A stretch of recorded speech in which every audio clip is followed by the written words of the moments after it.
Hello friends, आशा करता हूँ लेखपाल 2022 की परीक्षा जो 21 जून को होना निर्धारित है उसकी तैयारी आप जोर शोर से कर रहे होंगे। आपको पता है इस चैनल के माध्यम से हम लोग ग्रामीण प्रवेश की तैयारी कर रहे हैं, टॉपिक वाइज तैयारी कर रहे हैं, क्योंकि टॉपिक वाइज आपको समझने में आसानी होती है। और मैंने कई सारे टॉपिक्स कंप्लीट करवा दिए हैं। अभी इस समय एक टॉपिक जो चल रहा है जो उत्तर प्रदेश से, जैसा कि आप स्क्रीन पे देख रहे होंगे, उत्तर प्रदेश के लोक नृत्य व लोकगीत, क्योंकि ये भी एक इम्पॉर्टेंट चैप्टर है। 2015 की लेखपाल की परीक्षा में इससे भी प्रश्न आए थे, ग्रामीण प्रवेश ही में नहीं, जीएस वाले पोर्शन में भी आए थे। इसका पार्ट 1 जो है मैंने वो वीडियो अपलोड कर दिया था कल, उसको आप देख लीजिएगा और उसके बाद ही इस वीडियो को देखिएगा, क्योंकि उसमें मैक्सिमम मैंने जो इम्पोर्टेंट उत्तर प्रदेश के लोक नृत्य हैं और गीत हैं उसको मैंने कवर कर दिया था। जो बच गए हैं वो मैं आज इस वीडियो में पूरा कंप्लीट करवा दूंगा। वीडियो बहुत ही लाभदायक होगी लेखपाल की तैयारी के लिए, और पेट परीक्षा जो सितंबर में होना उसके लिए भी काफ़ी ज़्यादा लाभदायक होगी। तो प्लीज़ वीडियो पूरा देखिएगा, आपको काफ़ी ज़्यादा लाभ मिलेगा। चलिए वीडियो शुरू करते हैं। हमारा पहला देखिए, पहला जो लोक नृत्य है कर्मा। ध्यान दीजिएगा, ये कर्मा नृत्य है, कोई गीत नहीं है, ठीक ना, लोकगीत नहीं है, लोक क्या है, नृत्य है। तो कर्मा लोक नृत्य, कर्मा लोक नृत्य उत्तर प्रदेश के मिर्जापुर और सोनभद्र जिलों में किया जाने वाला नृत्य है। उत्तर प्रदेश के किन किन जिलों में होता है? मिर्जापुर हो गया और सोनभद्र जिले हो गए। इन दोनों जिलों में कर्मा नृत्य जो है अधिकतर, देखिएगा क्वेश्चन आप उठाएंगे तो अधिकतर यही पूछता है लोकगीत है, ये लोक जो नृत्य है ये कहाँ से संबंधित है, ठीक, और इसके बारे में कुछ इंपॉर्टेंट टिप्पणी उपड़ी पूछ लेता है, बस यही पूछता है। तो मैंने हर जितने भी लोकगीत हैं और ये नृत्य हैं उसको मैं कहाँ से संबंधित है ये मैं बता रहा हूँ, ठीक ना, और जो इंपॉर्टेंट कुछ मुझे फैक्ट लगता है वो भी मैं बता देता हूँ, ठीक। वीडियो पूरा देखिएगा। चलिए, तो आपको ये मैंने बता दिया, कर्मा मिर्जापुर और सोनभद्र जिलों से संबंधित एक नृत्य है। कर्मा नृत्य को कोल जनजाति, अब ध्यान दीजिएगा, अगर एग्जामिनर पेपर टफ करता है तो इस तरह की चीज़ों को पूछता है जिस पे हम लोग फोकस नहीं करते हैं, ठीक है। और पेपर का लेवल हो सकता है टफ भी हो सकता है, कंपटीशन बहुत टाइट है, तो आप ये ध्यान दीजिए, यही चीज़ें पूछता है। कोल जनजाति अगर पूछ देगा कर्मा नृत्य तो आप आप में से अधिकतर लोगों को पता चल जाएगा, यह पता होगा कि मिर्जापुर और सोनभद्र जिलों में ये नृत्य होता है, तो आप वहाँ तो टिक कर ले जाएंगे। लेकिन इससे में कोल जनजाति के स्त्री एवं पुरुष द्वारा संयुक्त रूप से मतलब नृत्य किया जाता है, इससे भी ये भी फैक्ट पूछा जा सकता है, इसको आप ध्यान रखिएगा। कर्मा नृत्य को कोल जनजातियों के स्त्री एवं पुरुषों के द्वारा संयुक्त रूप से किया जाता है, ठीक है। अब अगला देखिए, नौटंकी, बहुत इंपॉर्टेंट है। उत्तर प्रदेश का जहाँ नाम आप सुनेंगे वहाँ पे ये नौटंकी वाला शब्द जरूर आ जाता है, ठीक है, काफ़ी इंपॉर्टेंट है, कई परीक्षाओं में पूछा भी जा चुका है, ठीक है, तो आप इसको ध्यान रखिएगा। नौटंकी, नौटंकी उत्तर प्रदेश में सबसे प्रचलित लोक नृत्य नौटंकी है, ठीक ना, उत्तर प्रदेश में सबसे प्रचलित लोक नृत्य नौटंकी है, ठीक ना, उत्तर प्रदेश का। हाथ रसी और कानपुरी, ध्यान दीजिएगा, अब इसको मैं थोड़ा सा, मैंने विकिपीडिया से भी कुछ चीज़ें सर्च की हैं वो मैंने डाला है, देखिएगा। हाथ रसी और कानपुरी नाट्य शैलियों में संवाद एवं गायन के प्रस्तुतिकरण को नौटंकी कहते हैं। मतलब हाथ रस जो है वहाँ की जो एक लैंग्वेज है और कानपुर की एक लैंग्वेज होगी, इन दोनों की शैलियों को, जो बातचीत जो करते हैं उन दोनों की शैलियों को, नाट्य शैलियों में संवाद करना और गायन के प्रस्तुतिकरणों को नौटंकी कहते हैं, ठीक है ना। उत्तर प्रदेश में नौटंकी जो है ये रामलीला का आयोजन, जो सितंबर अक्टूबर के महीने में, आप जानते हैं रामलीला होता है, ठीक है, नवरात्रि के महीने में, सितंबर अक्टूबर मास के नवरात्रि के समय किया जाता है। ये तो आप में से अधिकतर लोगों को पता भी होगा पहले से ही। रामलीला में भगवान राम के जीवन की घटनाओं का मंचन किया जाता है, ये आप जानते भी होंगे। और रामलीला में भगवान राम के जीवन की घटनाएं जो होती हैं, जो जो घटनाएं हुई थी, कैसे वो लंका गए थे और रावण को हराया, ये सब चीज़ें जो भी चीज़ें थी, इसका आयोजन किया जाता है, यही नौटंकी होती है। इसमें जो भाषा शैली यूज की जाती है वो हाथ रसी और कानपुरी शैली जो होती है, ठीक है ना, गायन शैली, उसको उसी में प्रस्तुतिकरण किया जाता है। ये हो गया नौटंकी, काफ़ी इंपॉर्टेंट है, इसका ध्यान रखिएगा जो भी मैंने फैक्ट्स बताए हैं। चलिए, राहुला लोकनाट्य, राहुला लोकनाट्य में क्या है? राहुला लोकनाट्य बुंदेलखंड के लोकनाट्य है। किस इलाकों में? बुंदेल। अब अधिकतर मैंने देखा, जो आप पिछली वीडियो में भी देखे होंगे, अधिकतर मैंने जो लोक नृत्य और गीत बताए मैक्सिमम चीज़ें बुंदेलखंड से संबंधित हैं। कुछ हैं जो उधर ब्रज से संबंधित हो गए और कुछ हैं जो पूर्व से संबंधित हो गए, ठीक ना। तो अब मैं जो चीज़ बता रहा हूँ, मैं सभी को पहले ये जरूर बता दूँ कहाँ से संबंधित है, क्योंकि अधिकतर यही पूछता है। अगर पेपर टफ करेगा तो जो चीज़ें पूछेगा वो भी मैं आपको बता रहा हूँ, ठीक ना। चलिए, अभी एक चीज़ मैं गौर कर रहा हूँ कि बहुत सारे बच्चे आजकल, बहुत सारे मतलब देख रहा हूँ मैं, जो चैनल्स हैं वो अधिकतर पर डे यही डाल रहे हैं कि मतलब कि पहले तो उनके पास यही टॉपिक था कि पेट के कितने कट ऑफ तक जाएगी, लेखपाल के लिए कितनी कट ऑफ तक जाएगी, यही सब। तो पर डे उसी पे वीडियो बना के डाल रहे थे, ठीक है ना। आप लोग उसी को खूब देखा भी कर रहे थे। ये सब चीज़ें ना करिए, आप तैयारी पे ध्यान दीजिए। अभी देख रहे हैं चल रहा है कि पेपर हो सकता है डिले हो जाए, हो सकता है डिले हो जाए, अच्छी बात है, आपको और समय मिलेगा। अगर नहीं डिले होता है तो आप इन्हीं सब बातों में ना लगे रहिए, आप तैयारी कीजिए, आप तैयारी पे फोकस्ड रहिए। आप 19 जून को ही मान के चलिए। मैं एक राय दे रहा हूँ, ये सही एक राय मैं बता रहा हूँ। आप 19 जून को ही एग्ज़ाम डेट मान के चलिए, आप उसी में तैयारी करते रहिए, उसी के हिसाब से अपना जो शेड्यूल, अपने टाइम टेबल, स्ट्रेटजी जो भी बनाया होगा उस हिसाब से तैयारी करते रहिए। आप ये डिले हो जाएगा, बाद में होगा, पहले हो जाएगा, ये सब चीज़ों पर ध्यान ना दीजिए, ठीक है ना। आप डिले हो जाएगा तो ये अच्छी बात है, आपको दोबारा रिवीजन करने को मिल जाएगा, कुछ चैप्टर छूटे होंगे वो भी आप तैयार कर लेंगे। लेकिन आप 19 जून को ही पेपर डेट मान के चलिए। बहुत सारे देख रहे हैं चैनल्स जो हैं इसी पे video per day 2-3 per day या हर दूसरे दिन यही वीडियो उनका बन रहा है, और वो बच्चे बहुत सारे देख रहे हैं, हज़ारों में देख रहे हैं। उसको लग रहा है बच्चों के पास खाली टाइम यही देखना है कि एग्ज़ाम कब होगा। बच्चों को तैयारी करनी है। आप एग्ज़ाम में बैठना मात्र आपका टारगेट नहीं है, आपका टारगेट है सिलेक्शन लेना, लेखपाल की नौकरी लेना, ठीक है। मैं कोई बेकार की बात नहीं बता रहा हूँ, आप इन सब बातों को समझेंगे तो आपको समझ में आएगा, ठीक है। टाइम वेस्ट बिल्कुल ना कीजिए, टाइम एक एक पल कीमती है, एक एक पल कीमती है। कैसे तैयारी करनी, क्या करना है, स्ट्रेटजी वाली वीडियो मैंने बनाई थी, आप उसमें देख लीजिएगा, आपको समझ में आएगा कि हाँ कैसे स्ट्रेटजी बनानी चाहिए। हर एक एक समय का यूटिलाइज कीजिए, तैयारी भी फोकस रखिए, मैक्सिमम समय अपना तैयारी पे ही दीजिए, ठीक है ना। क्योंकि और जिन बच्चों का पेट में नहीं हो, मतलब कि सॉरी, जिन बच्चों का लेखपाल के लिए नहीं हो पाया, वो पेट को फोकस रखें। उनके अगर नंबर कम गए हैं 61-62 नंबर से जनरल के, मतलब इतने ही कट ऑफ गई है लगभग, तो इसके अगर नीचे है नंबर तो आपको फोकस रखना चाहिए कि पेट में जो होने वाली है, सितंबर में जो परीक्षा होने वाली है, उस पर फोकस रहिए। आप उसमें मैक्सिमम परफॉर्मेंस कीजिए, उसमें 80 नंबर प्लस लाने की कोशिश कीजिए, उसकी तैयारी आप कीजिए, ठीक है ना। अब आप इसी में बैठे रहेंगे कि लेखपाल में आपका नहीं हो पाया है तो अब मैं क्या करूँ, अरे मौके मिलेंगे, आप तैयारी तो करिए। अगर भगवान करे आपको अगर 2-3 मौके मिल गए, आप यही सब चीज़ों में समय व्यर्थ कर देंगे तो आप तैयारी कब करेंगे, आप सिलेक्शन कब लेंगे। आपका ये थोड़ा टारगेट है कि आपको एग्जाम में बैठना है, आपका टारगेट है सिलेक्शन लेना। तैयारी फोकस रहिए, ठीक है। चलिए देखिए, राहुला लोकनाट्य जो है बुंदेलखंड का लोकनाट्य। हर जितने भी नृत्य हैं, गीत हैं, ये जो ध्यान रखिए कहाँ से संबंधित है, अधिकतर यही चीज़ पूछता है। 2015 की परीक्षा में भी यही पूछा गया था, ठीक है ना दोस्तों। चलिए, राहुला लोकनाट्य में शिक्षाप्रद लोक कथाओं या कथनों, कहावतों, शिक्षाओं का मंचन किया जाता है। जो राहुला लोकनाट्य है उसमें शिक्षाप्रद जो कहावतें चलती हैं, शिक्षाएं चलती हैं, कहानियाँ चलती हैं, उसका मंचन इस नृत्य के द्वारा किया जाता है। किस नृत्य के द्वारा किया जाता है? राहुला लोकनाट्य के द्वारा किया जाता है, ठीक है ना। चलिए, कथक बहुत ही इंपॉर्टेंट है, बहुत ही इंपॉर्टेंट, कई एग्जाम में पूछा जा चुका है, आप इसको ध्यान से समझ लीजिएगा, ठीक है ना। चलिए, कथक के बारे में। कथक नृत्य उत्तर भारतीय शास्त्रीय नृत्य है, ठीक है ना। उत्तर भारत में ये प्रचलित होता है कथक। कथा कहे सो कथक कहलाए। जो कथा कहता है कथक कहलाता है। कथक शब्द का अर्थ क्या है? कथा को नृत्य रूप में कथन करना। जो कोई कहानी है, कथा का मतलब क्या होता है? कहानी। जिस कहानी को एक नृत्य के द्वारा पूरी कहानी को बताया जाए वो कथक कहलाता है, ठीक है ना। कथक का ये शाब्दिक अर्थ है, ध्यान रखिएगा।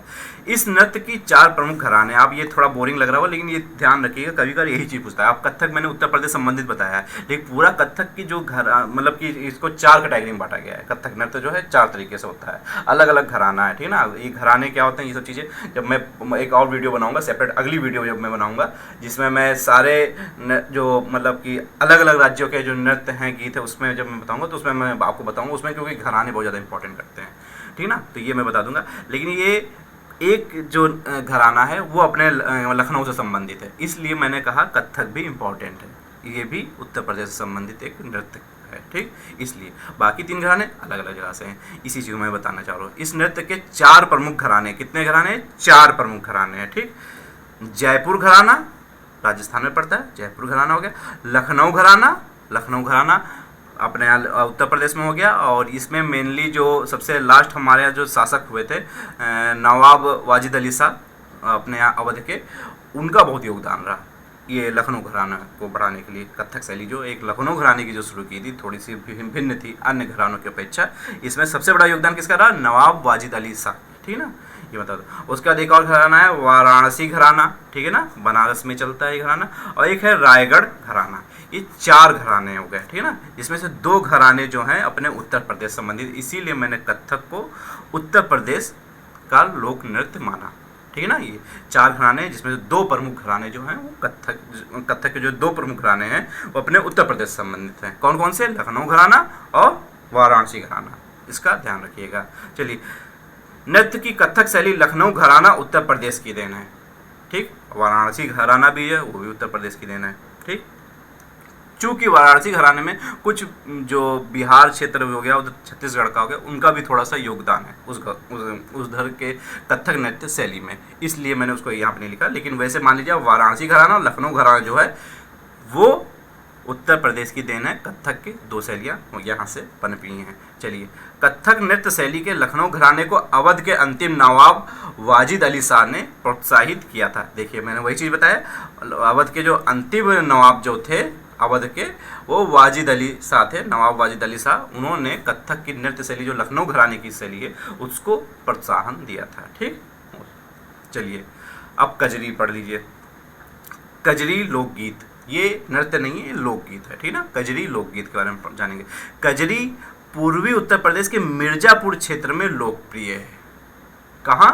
मिर्जापुर क्षेत्र में। उत्तर प्रदेश का जो पूर्वी भाग है वहाँ पे एक जनपद पड़ता है मिर्जापुर, काफ़ी फेमस जनपद है। अब मिर्जापुर से संबंधित एक प्रश्न भी आया था 2015 में लेखपाल की परीक्षा में, राजस्व लेखपाल की परीक्षा में, फर्स्ट मीटिंग में आया था, ठीक है ना। वो मैंने जो प्रैक्टिस सेट सॉल्व करवाया था उसमें मैंने बताया था आपका प्रीवियस ईयर के पेपर जो हल करवाए थे मैंने, उसमें एनालिसिस जो करवाया था, ठीक है ना। तो आप उसको देखिएगा। तो कजरी जो है पूर्वी उत्तर प्रदेश के मिर्जापुर क्षेत्र में लोकप्रिय है। कजरी लोकगीत प्रमुखता सावन महीने में महिलाओं द्वारा गाया जाता है। सावन महीना जब चलता है, बरसात का महीना होता है, उस समय महिलाओं के द्वारा कजरी लोकगीत गाया जाता है। श्रृंगार रस से संबंधित। अब ज़्यादा डीपली मैं नहीं बताऊंगा क्योंकि वो फिर ओवर हो जाता है और वो लगता है PhD करवा रहा हूँ मैं, ठीक है। आपको मेनली सिलेक्शन लेना है, जितना मुझे इंपॉर्टेंट लगता है मैं हर चीज़ आपको कवर करने की कोशिश करता हूँ, ठीक है ना। इसके गायन में बनारस घराने की खास भूमिका है। ये बनारस घराना जो है इसको मतलब इसकी खास भूमिका रही है कजरी लोकगीत में, ठीक। आप ये चीज़ ध्यान रखिएगा। चलिए, आल्हा लोकगीत बहुत इंपॉर्टेंट है और बहुत ही फेमस भी है, आप में से अधिकतर लोगों को पता भी होगा। लेकिन जो चीज़ें नहीं पता है वही परीक्षा में पूछा जाता है। कहाँ संबंधित है, क्या मामला है, क्या चीज़ है, यही चीज़ें पूछता है, ठीक है ना। आप में से अधिकतर बच्चों ने या तैयारी करने वालों ने सबने सुना होगा आल्हा उदल की कहानियाँ, ठीक ना। आल्हा लोकगीत बुंदेलखंड की संस्कृति का हिस्सा है, ठीक ना। बुंदेलखंड में ये प्रचलित है आल्हा लोकगीत, ठीक ना, बुंदेलखंड में चलता है। अब ये मैक्सिमम हर जगह पे लगभग सुनते हैं, ठीक ना, काफ़ी फेमस है ये कहानी है। आल्हा बुंदेलखंड के 2 भाई, ये 2 भाई थे, आल्हा और उदल। आल्हा जो लोकगीत गाया जाता है उसमें 2 भाइयों की कहानी बताई जाती है, ठीक है ना। आल्हा था और उदल था, उनकी वीरता की कहानियों को कहते हैं आल्हा लोकगीत, उसी में गाया जाता है, ठीक ना। यह गीत बुंदेली और अवधी भाषा में लिखे गए हैं। जो ये गीत है आल्हा लोकगीत जो है, आल्हा उदल के बारे में जो गाया जाता है दोनों भाइयों के बारे में, ये बुंदेली और अवधी भाषा में लिखा गया है, इसी भाषा में गाया जाता है, ठीक है ना। चलिए, अब आते हैं ठुमरी पे। ठुमरी बहुत इंपॉर्टेंट है, ध्यान रखिएगा। ज़्यादा इंपॉर्टेंट मतलब जो इंपॉर्टेंट फैक्ट है बस पहले ये सुन लीजिए। ठुमरी की उत्पत्ति लखनऊ के नवाब वाजिद अली शाह के दरबार से मानी जाती है, ठीक है। नवाब वाजिद अली शाह जो अंतिम अवध के जो थे शासक थे, उनके यहाँ से, उनके राज दरबार से ठुमरी की उत्पत्ति मानी जाती है, ठीक है। क्योंकि नवाब वाजिद अली शाह खुद भी अख्तर पिया, नाम ध्यान रखिएगा, काफ़ी इंपॉर्टेंट है परीक्षा की दृष्टि से। अख्तर पिया नाम से नवाब वाजिद अली शाह साहब जो थे ठुमरियाँ रचा करते थे, लिखा करते थे, गाया करते थे, ठीक है। इसको ध्यान रखिएगा। अभी मैंने ऊपर एक बताया नवाब वाजिद अली शाह का जो योगदान था किसमें, कथक में, ठीक है ना, सॉरी, इस कथक में, ठीक है ना। कथक की जो नृत्य शैली जो लखनऊ घराना जो है उसमें अंतिम नवाब जो थे वाजिद अली शाह साहब, उनका काफ़ी योगदान था, ठीक ना। कथक हो गया और ठुमरी, ठुमरी में वो खुद ही लिखा करते थे ठुमरी, ठीक है ना, लेकिन वो एक अपने उपनाम के द्वारा, उपनाम क्या था, अख्तर पिया, अख्तर पिया के नाम से ठुमरियाँ लिखा करते थे और गाया भी करते थे। कौन गाया करते थे? नवाब वाजिद अली साहब। तो ये सब लगभग, और देखिए कुछ और भी हैं लोकगीत या लोक नृत्य, आप इनको भी ध्यान रखिएगा, ठीक है ना। ये कुछ उतने इंपॉर्टेंट नहीं है, लेकिन हो सकता है कहीं पूछ दे कि छोरा जैता कहाँ संबंधित है, तो ये ध्यान रखिएगा। छोरा जो है, जैता, थाली, जांगर, चाचरी, कुमायूं, छपेली, झूला, ये जितने भी नृत्य हैं, ये नृत्य हैं, ये सारे उत्तर प्रदेश से संबंधित है, आप इनको ध्यान रखिएगा। अब इसमें जितने भी उत्तर प्रदेश से संबंधित लोक नृत्य थे वो सारे मैंने कंप्लीट आपके करवा दिए, ठीक है ना। ये आप फिर से एक बार पढ़ लीजिए, 2-3 बार आप रिपीट करेंगे तो हो सकता है आपके दिमाग में बैठ जाए, वहाँ पर उत्तर आप सही कर ले जाएँ, ठीक है। क्या है? छोरा, जैता, थाली, जांगर, चाचरी, कुमायूं, छपेली, झूला, ठीक। तो ये सारी जितनी मैंने नृत्य बताए उत्तर प्रदेश संबंधित है। अगली वीडियो हम लोग क्या करेंगे, जो जैसे केरल का कुछ हो गया, भरतनाट्यम है, ये वो जितने भी इंपॉर्टेंट है जो परीक्षा में पूछा था, 2015 की परीक्षा में पूछा गया था, ठीक है ना, ये सब पूछा गया था, जो अदर स्टेट के हैं लोक नृत्य उसके बारे में पूछा गया था, मिलान करना था या सही गलत के बारे में था कि कौन सा जो मिलान है वो सही है, ठीक है ना, या कौन सा गलत है, ऐसा कुछ प्रश्न आया था 2015 के पेपर में आया था, जीएस वाले पोर्शन में आया था। ये भी मैं आपका कंप्लीट करवा दूंगा, ठीक है ना। अगली वीडियो में ये चीज़ होगा और कंप्लीट हो जाएगा, ठीक। तो वीडियो आपको कैसी लगी कमेंट बॉक्स में लिखिए। अगर आपके पास कोई प्रश्न है, आपको कोई समस्या आ रही है तैयारी करने में, अन्य किसी भी सब्जेक्ट में, लेखपाल की तैयारी में हो चाहे एग्ज़ाम में, जैसे लेखपाल की तैयारी हो या पेट की परीक्षा हो, किसी भी संबंध में आप तैयारी कर रहे हैं और आपको कोई समस्या आ रही है, आप कमेंट बॉक्स में लिखिए, मैं पूरा प्रयत्न करूंगा कि आपके समस्याओं का समाधान मैं कर सकूं, ठीक है ना, सही बात बता सकूं, सही गाइडेंस आपको दे सकूं। और अगर वीडियो में आपको कुछ कमी लग रही है, मेरे पढ़ाने के तरीके में कुछ कमी लग रही है, या आपको कंटेंट लग रहा है कि थोड़ा कम है या ज़्यादा, जैसा भी है आप वो भी चीज़ लिखिए, मैं उसको भी सुधार करने की कोशिश करूँगा। चैनल को जरूर सब्सक्राइब कर लीजिएगा दोस्तों, क्योंकि बहुत मेहनत पड़ती है, क्योंकि मैं भी गवर्नमेंट एम्प्लॉय हूँ, सुबह से शाम तक ड्यूटी करता हूँ, उसके बाद समय मिलता है फिर रात में बैठ के वीडियो बनाता हूँ, ठीक है, और काफ़ी मेहनत करता हूँ। पूरा ये कंटेंट जितना भी मैं आपको दे रहा हूँ, कोई किताब से उठा के मैं नहीं दे रहा हूँ, कई जगह से मैं सर्च करता हूँ, ठीक है ना, विकिपीडिया पर पहले मैं प्रीवियस ईयर के पेपर देखता हूँ, प्रैक्टिस सेट्स देखता हूँ अच्छे अच्छे प्रकाशनों की, ठीक ना, उसका फिर एनालिसिस करने के बाद मैं चैप्टर्स तैयार करवाता हूँ, ठीक है, फिर मैं अलग अलग जैसा विकिपीडिया हो गया आपका, या अच्छे प्रकाशन कुछ हो गए 2-4 किताबें वहाँ से मैंने लिया, ठीक है, कई जगह से मैं लिख के फिर डाटा इकट्ठा करता हूँ और फिर मैं आपको वो चीज़ें मैं बताता हूँ, ठीक है, उसको मैं पढ़ाता हूँ। तो काफ़ी मेहनत लगती है, चैनल सब्सक्राइब कीजिए जिससे मुझे और भी हिम्मत मिले और भी मैं मेहनत करूं, जिससे मैं आपके सिलेक्शन में या आपके सफलता में कुछ अपनी भूमिका भी निभा सकूं, ठीक है ना। तो वीडियो देखने के लिए धन्यवाद।